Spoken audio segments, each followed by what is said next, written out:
In the Galactic year 9023, Earth fell silent. It happened over the course of 2 days. At first, it was brushed off as a systems malfunction. Solar interference, perhaps, or a flare disrupting long-range communication relays. The Human Federation had been embroiled in 100 small skirmishes, and Earth's silence felt like a technical hiccup rather than a true alarm. Fleets were stationed nearby. A dozen defense satellites orbited the planet. Surely someone would have responded. But no one did. Then the probes stopped returning. Then the colonies around Sol went dark. Luna, Mars, Europa, even Titan. And finally, the warships sent to investigate. Nothing. The silence wasn't a technical issue. It was total. The truth hit like a cold vacuum across the galaxy. Earth, the cradle of humanity, the central node of its military and political power, had been attacked. Wiped out, according to whispers. Disintegrated, some said, using a weapon so advanced no trace was left behind. 27 alien empires had joined in the coordinated assault, each bringing fleets and technology to snuff out what they called the human problem. No one admitted it openly, but all of them had a hand in it. Humanity had grown too unpredictable, too resilient. Every time someone tried to contain them, humans adapted, survived, won. So a quiet alliance was formed, and an extermination effort launched. Fast, clean, final. It was supposed to be the end of the human threat. For a time, the galaxy celebrated. The remaining human colonies surrendered or fell apart without their homeworld. The outer systems fractured. What was left of the Federation became scattered tribes of displaced survivors and war criminals. The other species moved on, but the silence never stopped. No signal ever returned from the Sol system, not even a whisper, as if something massive and unnatural had swallowed the entire region of space, as if the stars themselves had blinked out. Theories abounded. Some claimed Earth had collapsed into a localized black hole. Others believed humans had triggered a final doomsday device, destroying the system in a last act of defiance. A few extremists spoke of the silence as a curse, a spiritual revenge from a species that refused to go quietly. And so, over time, Earth became a ghost story. Children of the Empire were warned, disobey, and you'll vanish like the Terrans. Military cadets were trained not to enter Sol space, no matter the cost. And explorers gave the system a wide berth, avoiding even the outer edges like it was radioactive. 6 years passed, and then one ship came back. A flicker on long-range scanners. A human vessel. Archaic design, but still functioning. Scared. Burned. Floating at the edge of Alliance-controlled space like a corpse on the tide. Inside, one man. His name was Sergeant Elias Vance, listed KIA during the fall of Earth. He looked alive. He looked human. But there was something wrong behind his eyes. And he brought no answers.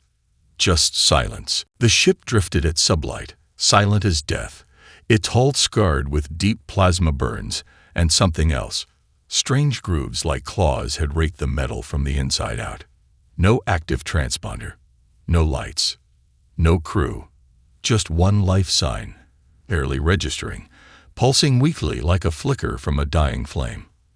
The Alliance response cruiser Vigilant Edge intercepted the derelict near the Helios Gate, a strategic checkpoint just outside the banned Sol exclusion zone. Boarding parties expected a corpse. What they found instead froze even the hardened veterans in place. Sergeant Elias Vance was sitting in the command chair, eyes open, breathing, calm. He didn't flinch when the doors hissed open. He didn't acknowledge the rifles pointed at his face. He simply turned his head, slowly, and said, "Is this still the galaxy I left?" His voice was wrong, mechanical and soft at the same time, like someone speaking through layers of memory and metal. The lead officer stammered out orders. Vance complied. He stood, hands raised, unarmed. His movements were smooth, too smooth, like the body remembered how to move, but the mind was somewhere else. They ran scans. Vital signs, human. Biometrics, confirmed match to Elias Vance, presumed dead 6 years ago in the Earth assault. But something didn't add up. He was older, yes, but only by a year. He hadn't aged in sync with time. His gear was unregistered, old Terran military tech, but altered, augmented. His sidearm, once a standard-issue kinetic pistol, had no known energy source, but pulsed with a low, constant hum. His armor bore no insignia, no scratches, no blood, no dirt, pristine, as if newly printed from an alien foundry. And he wouldn't answer questions. Not really. How did you survive? I didn't, he said. Earth did. What happened there? What did you see? Nothing, he whispered. That's the problem.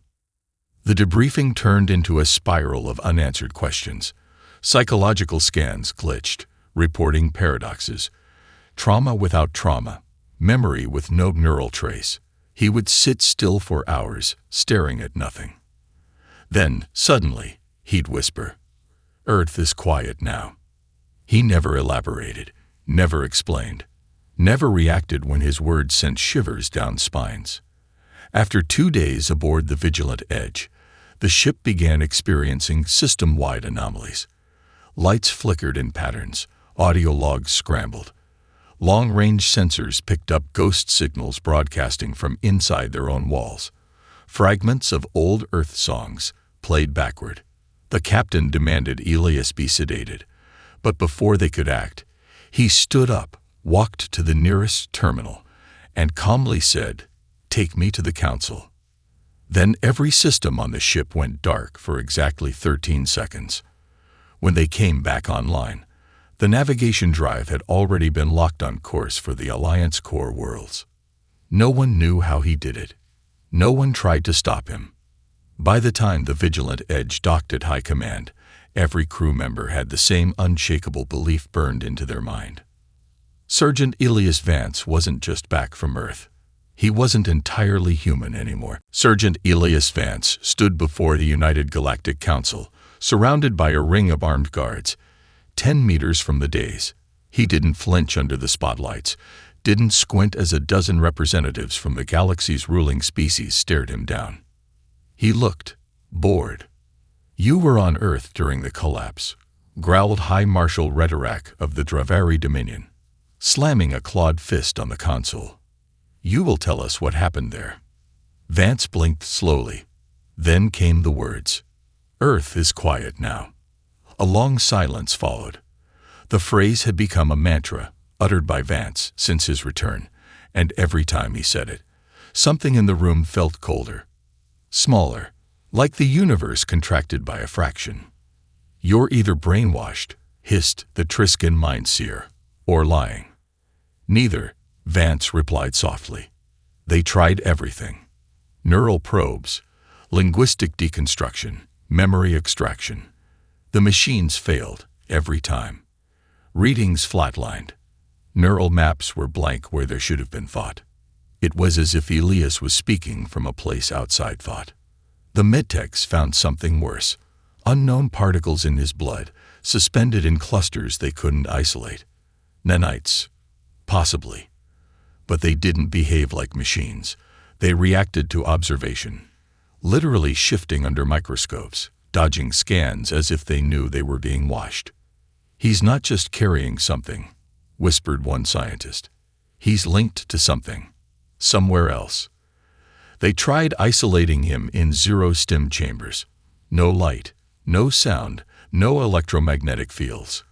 When they checked the feed the next morning, Elias was already standing in the corner, facing the wall. Carved into the metal was a phrase, etched with his fingernail. "You looked too long." No cameras had recorded him moving. The council grew nervous. Councillor Imela of the Lithurian Accord requested he be euthanized. For the safety of all sentient life, she argued. Whatever he brought back, it's spreading. She wasn't wrong. Scientists who reviewed Elias's files started experiencing memory loss. One began speaking only in old Terran binary code before collapsing into a coma. Others reported shadows in the corner of their vision when reviewing the footage. The footage itself began to deteriorate in the archives, as though resisting preservation. Still, Elias never resisted, never raised a hand. When asked again, what happened to Earth, his answer remained the same. Earth is quiet now. But once, just once, he said more. A junior linguist, barely 20 years old, from a distant mining moon, asked him a final question before the night shift ended. Is anyone still there? Vance's eyes twitched, just slightly. Then he smiled. There are no people on Earth anymore. The linguist frowned. Then who's left? Elias turned his head slowly to face him. The smile widened. His eyes gleamed with something that wasn't light. No one. He leaned in. Just the remembering. From that day on, no one entered his chamber without 3 armed guards and a psychic dampening field. It didn't help. People still heard his voice in their dreams, and the phrase wouldn't leave them. Earth is quiet now. The Alliance, rattled by the Vance enigma, could no longer ignore the looming question. What really happened to Earth? Officially, Earth had been annihilated. Unofficially, no one had actually seen it since the assault. No ship that entered Sol space had ever returned, no signal had escaped, and even automated probes vanished mid-transmission. Still, the Council demanded answers.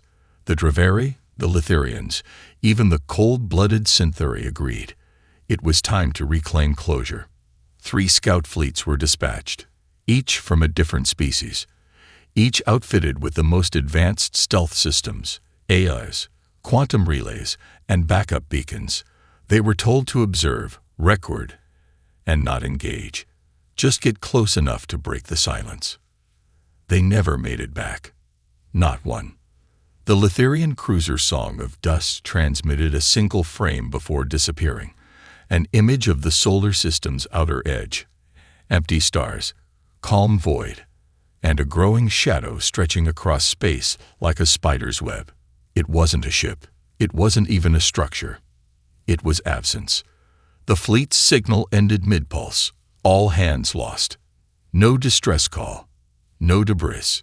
No explanation. Then the Synthuri probe relay vanished before reaching the Kuiper belt. Its last data burst was corrupted. Garbled static overlaid with audio that, when decoded, matched Elias Vance's voice. No second chances. Panic rippled through the Council. Civilian networks picked up whispers, rumors spreading like wildfire. Earth wasn't destroyed. Earth erased everything that tried to destroy it. Suddenly, across the galaxy, strange things began happening. Coincidences too precise to be natural. A cargo vessel from the Caraxi Empire, one of the lead factions in the Earth assault, vanished in mid-jump, not destroyed. Removed. Its existence blinked from registries. The crew's names vanished from databases, even from relatives' memories. It was as if they'd never been born. Within days, entire colonies that had once celebrated Earth's downfall began reporting hallucinations, dreams of endless ruins under black skies, of being watched by something enormous and ancient, reports of children drawing symbols they'd never seen, of stars disappearing from night skies. And always, the silence. Not a quiet, not peace, something deeper. A silence that crushed thought, that unmade memory. Something that didn't just absorb sound. It deleted meaning. In desperation, the Council recalled Elias Vance for questioning, but his chamber was empty. Security footage revealed nothing. Only flickers of static and a soft hum repeating through the speakers.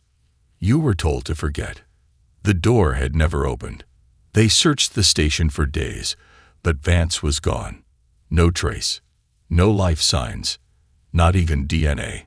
A week later, every terminal in the Draveri High Command displayed a single image. Elias, standing on a dark field, eyes glowing faintly. No background. No stars. No Earth, just endless black behind him.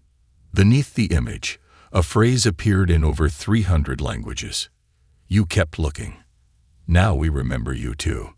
The message auto-erased after 13 seconds. But the fear stayed. Desperation made the council reckless. With fleets vanishing and whispers of galactic erasure growing louder, they turned to what they once outlawed: deep-mind telepathy. The idea was simple: if Elias Vance couldn't or wouldn't speak, then they'd pry it out of him. But Elias was gone. Or so they thought. 2 weeks after his disappearance, Elias reappeared, not in some dark corner of space or hidden bunker, but in the middle of a bustling starport on the Triscan homeworld. Security cameras caught him walking calmly through customs. No disguise, no weapons. No one remembered seeing him enter, yet he was there, like he'd always been. Within minutes, the Triscans had him encased in a psi-dampening vault beneath their capital. That's when they summoned Urila, the most powerful sanctioned telepath in the known systems. Half Triscan, half synthetic, her mind could stretch through layered consciousness and drag truth out of locked psyches. She had cracked warlords, infiltrated hive minds, and survived psychic feedback loops that had melted others' brains. She stepped into the chamber where Elias sat, unshackled, his hands folded in his lap. "Hello, Elias," she said. He looked at her. He smiled. The moment her mind touched his, it shattered. Not his. Hers. She didn't scream right away. First, she froze, body rigid, eyes rolling back. Then, as if every nerve in her body were set alight, she convulsed and screamed so hard her vocal cords tore. She began speaking in reverse, her skin cracked in patterns that resembled Terran script. And then, before the guards could reach her, she imploded, not exploded, imploded, folding in on herself as though space had crumbled around her. What remained was a smear of scorched symbols on the floor, burned into the steel. Symbols that rotated slowly even when viewed with mechanical eyes. Anyone who stared too long forgot what they were doing. Only one word, blood-smeared across the mirrored wall before her death, offered any clarity. It remembered. All of it. Elias stood and looked into the observation glass. "She saw too much," he said. "The more you look, the less you'll be." He didn't resist when they sealed the chamber with him inside. But over the next 3 days, strange patterns began forming on the walls. Lines of Terran code etched in light. Officers complained of voices whispering behind their thoughts. Several began drawing strange constellations that didn't exist in known star maps. The dreams started again, this time across multiple systems, multiple species. The same vision. A charred world under a black, unmoving sun. A sky that breathed. A tower of bone and wire stretching from Earth into space. And Elias, always Elias, standing at its base, watching, never blinking. Never speaking. And somewhere above him, something vast and sleepless moved, a presence with no shape, only intention. It didn't scream. It didn't rage. It simply remembered everything done to Earth. And now it was remembering everyone who took part. The dreams began to sink. At first, they were scattered, isolated nightmares from distant sectors, passed off as stress or psychosis. But within days, telepathic networks lit up across the galaxy. Different species, different minds, all dreaming the same thing. They saw Earth, but not as it was. Not the blue cradle of humanity, not the vibrant world of oceans and cities. It was dead now, ashen, blackened, its atmosphere heavy and still. The clouds didn't move. The sky didn't flicker. Stars above pulsed irregularly, as though something behind them was pressing forward. Every dream began the same way. You stood on Earth, barefoot in the dust. There was no sound, only a low thrum beneath your feet, like the planet itself was breathing. And far in the distance, across a cracked and endless plain, was a tower, impossibly tall, made of metal, bone, and memory. And Elias was always there, waiting. He never approached. He never called out. He simply stood at the tower's base, staring directly at the dreamer, no matter where they were. Sometimes, if you walked toward him, the ground reversed beneath your steps, as if the planet wouldn't allow you closer. Other times, something whispered, not in words, in understanding, in pure, undeniable knowing. You left us in the fire. You thought memory would die with us. We are the remembering now.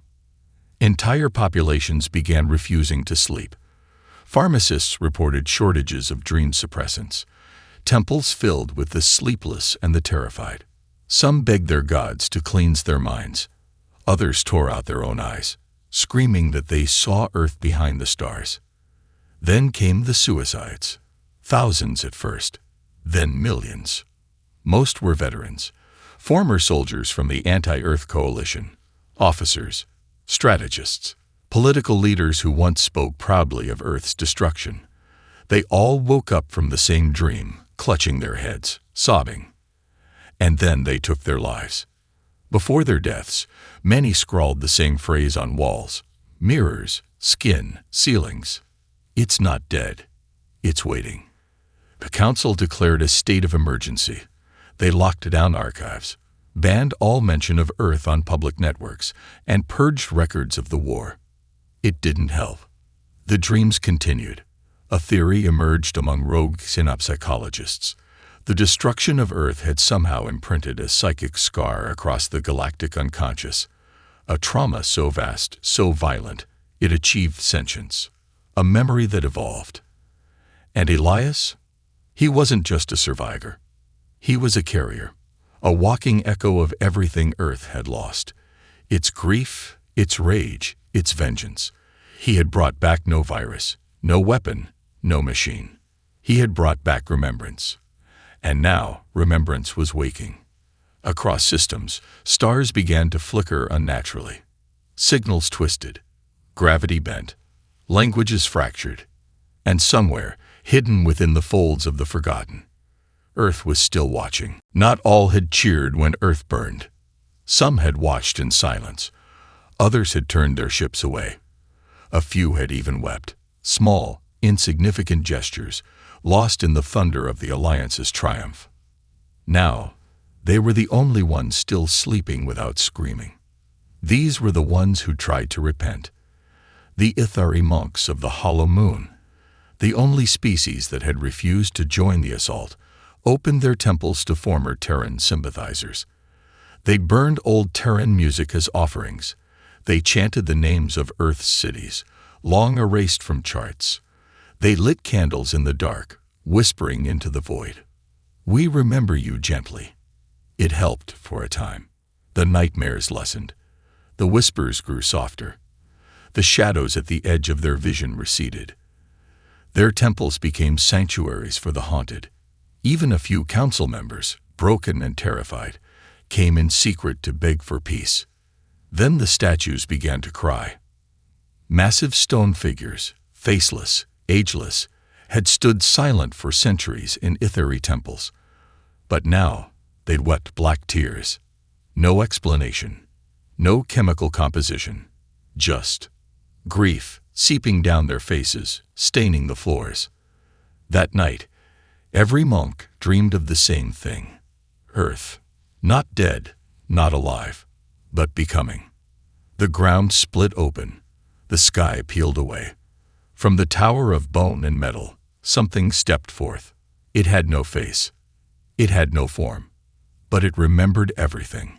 100 monks fell into comas that morning. The rest woke whispering in unison, "You cannot repent for forgetting." And still, they tried. In a desperate bid, the council gathered what remained of Earth's relics, books, soil samples, recordings, even a cracked violin found in an orbital wreck, and delivered them to the remnants of Earth's orbit aboard an unarmed tribute vessel. The ship was called the Amends. They broadcast a message into the silence. We were wrong. We took what was not ours to end. We are sorry. Please, let us make peace. The ship drifted in orbit for 3 minutes. Then it vanished. No explosion, no trace, just gone. But something else took its place. A transmission. No signal source, no frequency, just appeared on every terminal, every screen, every device in the galaxy, in every language ever spoken. There is no peace with forgetting. There is only memory. Below the message, an image, blurry, static-filled, but unmistakable. Elias Vance, walking through an endless field of black grass, holding a Terran child's hand. The child looked up at him and smiled. And behind them, rising into the sky, the tower again, but taller now, growing. At its base, names, millions, billions, etched into the stone, not of the fallen, but of the invaders. Names still living. Names that were starting to disappear from databases, from minds, from reality. Because Earth had remembered them, and memory had become the weapon. The galaxy held its breath. Not out of hope. Hope had died. Not from awe. This was no god to worship.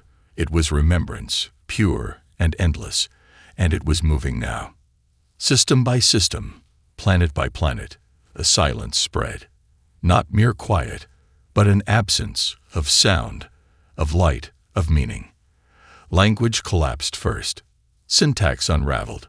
Ships lost their navigation data, not because of interference, but because the stars themselves were no longer where they had been.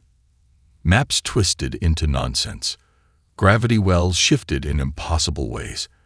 Astrophysicists wept before equations they had written moments earlier, but could no longer comprehend. And still, some held out. The Synthery Collective tried to firewall their minds. Digitized consciousness sealed in crystalline matrices. They believed memory was data, and data could be contained. They were the first to vanish without a trace. Entire fleets erased mid-transmission, their last logs filled with desperate questions. Where are we? What are we forgetting? What was Earth? There were no answers, only a growing sense of being watched by something that wasn't angry anymore. It had no need for vengeance. It simply was. It remembered, and that was enough. Across the ruins of former empires, children began speaking in Terran tongues they had never learned. Statues of forgotten generals bled red clay. Orbiting satellites displayed images of places no longer real. New York, Lagos, Tokyo, cities that had burned in the initial attack, now flickering through the void like ghosts refusing to fade. And always Elias Vance appeared.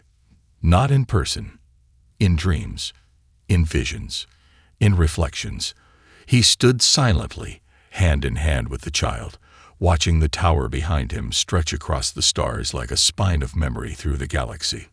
One by one, species surrendered, not through negotiation, but by giving in.